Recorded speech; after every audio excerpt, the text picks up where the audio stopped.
अगर आपको हमारी वीडियो पसंद आए तो उसे लाइक, शेयर और सब्सक्राइब जरूर करें। नमस्कार दोस्तों, मैं श्याम वशिष्ठ और आप देख रहे हैं पीआर खोज। खराब मौसम के चलते नहीं पहुंचे केंद्रीय गृह मंत्री अमित शाह, टेलीफोन के माध्यम से दिया अपना संबोधन, जल्द ही दोबारा आने का दिया आश्वासन। सोनीपत के गोहाना में जन उत्थान रैली को हरियाणा के मुख्यमंत्री मनोहर लाल ने संबोधित करते हुए विपक्ष को निशाने पर लेते हुए कहा कि अब उनका काम धंधा बंद हो गया है। भाजपा ने जो डबल इंजन की सरकार को हरियाणा में पारदर्शिता से चलाया है और जन कल्याण से संबंधित काफी कार्यों को किया है जो कि लोगों को पसंद आए हैं। इस दौरान बारिश होने की वजह से केंद्रीय गृह मंत्री अमित शाह रैली में नहीं पहुंच पाए, लेकिन उन्होंने फोन के माध्यम से संबोधित कर लोगों को एक संदेश जरूर दिया कि 2024 चुनाव का शंखनाद हो चुका है। इस दौरान जब लोगों से बात की तो वो खुश नजर आए और उन्होंने कहा कि एक बार फिर से केंद्रीय गृह मंत्री अमित शाह गोहाना जरूर आएंगे।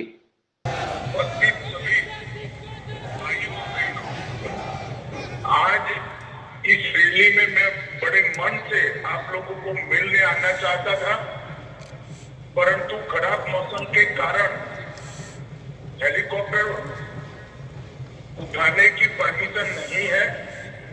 मैं गाड़ी से आने के लिए भी निकला, मगर 2 घंटे तक वहां पर भी मौसम गिर रहा है, बारिश होने की संभावना है। तो मनोहर जी का निवेदन था कि मैं टेलीफोन पर ही आपसे बात करूं। मित्रों, आने वाले दिनों में आज हमने जो गोहाना में रैली रखी है उसका मकसद है कि 2024 के चुनाव में हरियाणा की सभी सीटों पर कमल खिले और हरियाणा की जनता फिर से एक बार माननीय नरेंद्र मोदी जी को प्रधानमंत्री बनाने के लिए वोट करे। विगत 8 सालों में हरियाणा में विकास इतना हुआ है जिसके आप सभी साक्षी। हर क्षेत्र में भ्रष्टाचार कम हुआ, कानून और व्यवस्था की परिस्थिति ठीक हुई, जातिवाद समाप्त हुआ है और 70 साल में जितना विकास नहीं हो सकता था वो हरियाणा के अंदर 8 साल में हुआ है। ना नौकरियों के लिए करप्शन है, ना ठेकों के लिए करप्शन है और पढ़े लिखे सरपंच अब हरियाणा को आगे बढ़ा रहे। भाइयों बहनों, आज मैं आ नहीं पाया हूं, मगर नजदीक के भविष्य में ही मैं गोहाना आकर आपको जरूर मिलूंगा और हम सब मिलकर फिर से एक बार नरेंद्र मोदी जी को प्रधानमंत्री बनाने के लिए उत्साहित करेंगे। हरियाणा की हर सीट, हर लोकसभा सीट पर भारतीय जनता पार्टी का कमल खिलेगा, उसका मुझे विश्वास है। मैं फिर से एक बार आप सभी की क्षमा प्रार्थना कर मेरी बात को समाप्त करता हूं।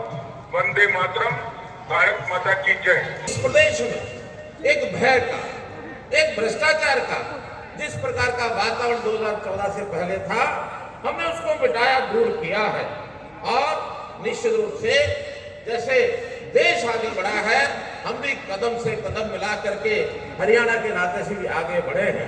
हमने बहुत से ऐसे काम किए हैं, चाहे वो व्यवस्था परिवर्तन में हर गरीब आदमी की सेवा करने का हमारा काम हो। हमने लोगों की पहचान की। सब सरकारें कहा करती हैं कि हम नीचे तक के लोगों की जाकर के सेवा करेंगे, वहां तक पहुंचेंगे।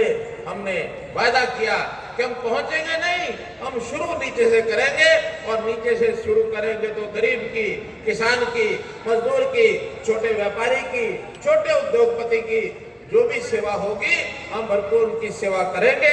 और निरंतर डबल इंजन की हमारी सरकार, चाहे केंद्र सरकार में मोदी जी और चाहे हरियाणा में आपकी भारतीय जनता पार्टी की सरकार, लगातार हरियाणा की जनता, 2.5 करोड़ जनता की हम सेवा कर रहे हैं। मित्रों, भाइयों बहनों, हमने दूसरी बार 2019 में उन्हीं अपनी उपलब्धियों के आधार पर अपनी सरकार बनाई है। अब 2019 के अंदर सबसे पहला जो संकट, वो सारे विश्वव्यापी संकट था, कोविड का संकट। इस कोविड के संकट से भी हमने राहत पाई। हमारे देश के प्रधानमंत्री जी ने दुनिया को एक रास्ता दिखाया। हमारी 2 प्रकार की वैक्सीन तैयार की, हमारे जो भी सैनिक थे उन सैनिकों ने, एक प्रकार के कोविड सैनिकों ने लोगों की सेवा की, राहत दी और बड़ा संतोष का विषय है कि हम लोग उस चक्र में से बाहर निकल आए और एक प्रकार की जीत हुई है। दुनिया को रास्ता दिखाने वाले नरेंद्र मोदी जी, उन्होंने कोविड में से हमको कैसे बाहर निकाला है ये हमने देखा है। भाइयों बहनों, इस काल में हमने सुशासन को अपना संकल्प बनाया कि हम सुशासन से अच्छा शासन देकर और लोगों की सेवा करेंगे। उस प्रकार का लगातार काम कर रहे हैं। हमने नौकरियां भी बिना भ्रष्टाचार के, बिना पर्ची खर्ची के ये दी है। लोगों के ट्रांसफर जो हमारे कर्मचारी, उनके ट्रांसफर भी बिना भ्रष्टाचार के हमने कराए हैं। एक प्रकार का कांग्रेस के सरकार में कहा जाता था कि सरकार की एक इंडस्ट्री चलती है, उसको कहते हैं बीबीसी की इंडस्ट्री, बदलियां, भर्तियां, CLU। हमने वो सब बंद कर दिया और ऐसे कैसे लोगों को एक स्वच्छ प्रशासन मिले, घर बैठे सरकारी सेवाएं, योजनाएं ये कैसे दी जाएं, इसके अनूठे प्रयोग हमने किए।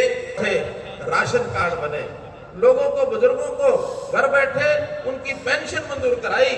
हमने मेरी फसल मेरा ब्यौरा के माध्यम से किसान का जो फसल है, 14 फसलें MSP पर खरीदी गई है। किसी प्रकार का भी उनको मुआवजे की बात आती है तो घर बैठे मिला है। उनकी फसल के दाम DBT के माध्यम से हजारों करोड़ रुपए उनके खातों में सीधे भेज दिए हैं। कहीं भ्रष्टाचार का बीच में कोई समय नहीं किसी को मिला कि किस प्रकार से भ्रष्टाचार करना है, क्योंकि जो भ्रष्टाचार के करने के आदी थे उनके सबके हमने पंख काट दिए, उनके रस्से काट दिए, उनको बेरोजगार कर दिए, बेरोजगार कर दिया हमने उनको। और जो हमारे कांग्रेस के मित्र बार बार कहते हैं बेरोजगारी बढ़ गई, और जो इस प्रकार के कैंसर के रोगी भ्रष्टाचार करते थे और इन लोगों के आगे पीछे घूमते थे, वही कहते हैं हम बेकार हो गए, हम बेरोजगार हो गए। अगर उनके भ्रष्टाचारी लोग अगर बेरोजगार होते हैं, इसके कारण से उनको बेरोजगारी का बढ़ा हुआ आंकड़ा मिलता है, तो निश्चित रूप से उस प्रभाव के अंतर्गत वो कहेंगे कि बेरोजगारी ज्यादा हो गई। हम गरीब लोगों को रोजगार देने के लिए उद्योग लगाए, लघु उद्योग भरपूर मात्रा में, लगभग 8.5 लाख लोगों को प्राइवेट रोजगार मिला है। 1 लाख के लगभग लोगों को हमने सरकारी पक्की नौकरियां दिलाई हैं और ऐसे ही आउटसोर्सिंग पर HKR के माध्यम से भी हमने लोगों को रोजगार दिलाया है। मुख्यमंत्री अंत्योदय परिवार योजना के अंतर्गत 32,000 लोगों को सीधा सीधा लाभ हमने दिलाया, चाहे बैंक से लोन है, चाहे सरकारी ग्रांट है, इस प्रकार के सारे लाभ उनको दिए गए हैं। सबने अपनी आय को बढ़ाने के उद्यम किए हैं। तो इस नाते से मित्रों, हर वर्ग को हमने और लाभ पहुंचाया है। अब चूंकि प्रदेश में एक अच्छा वातावरण खड़ा करना है और उस अच्छे वातावरण को खड़ा करने के लिए लोगों का जनजीवन कैसे ऊपर उठाना है, लोगों को संस्कारित कैसे करना है, इन संस्कारों के लिए भी, महापुरुषों के लिए भी उनके विचार का प्रसार, उनका सम्मान, इसमें भी हम पीछे नहीं हटे हैं। हमने अपने संत महापुरुष विचार प्रसार और सम्मान योजना बनाई, जिसमें बड़े बड़े जितने भी संत जन हैं, महापुरुष हैं, उनकी जयंतियां हमने मनाई, उनके नाम से संस्थानों के नाम रखे, ताकि प्रदेश के अंदर किस प्रकार से वातावरण अच्छा हो। अगर मैं गिनाने लगूंगा तो एक लंबी कड़ी है कि कैसे कैसे हम नाम शुरू किया। हमने पंडित लक्ष्मीचंद जी के नाम से सुकवा यूनिवर्सिटी इसका नाम रखा। PR खोज के लिए रणबीर रोहिला के साथ श्याम वशिष्ठ।